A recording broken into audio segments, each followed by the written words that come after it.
Hindi talaga matatawaran ang friendship ni na Dimples Romana at Bea Alonzo. Ibinida nga ni Dimples na ilang dekada na nga ang pagkakaibigan nila ni Bea. Senya sa ilang pictures na kuha sa event ng Bash Manila Business ni Bea, a friendship that spans decades. Pero ang mas kapansin-pansin sa sinabi ni Dimples sa caption niya ng pictures na pinost sa social media. Aniya, so ecstatic to see you at your happiest my dear at Bea Alonzo. Love you, and love this CEO look on you.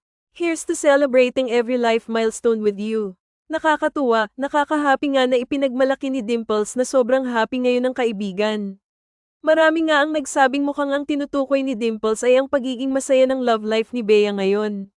Na mukhang sobrang boto nga raw si Dimples sa boyfriend ni Bea, ang businessman na si Vincent Ko.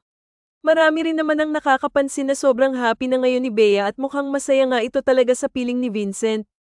Actually marami naman sa mga kaibigan ni Bea ang nagsasabing masaya sila na obvious na very happy ang aktres sa karelasyon nito ngayon, na si Vincent nga. Ano ang sa inyo sa balitang ito?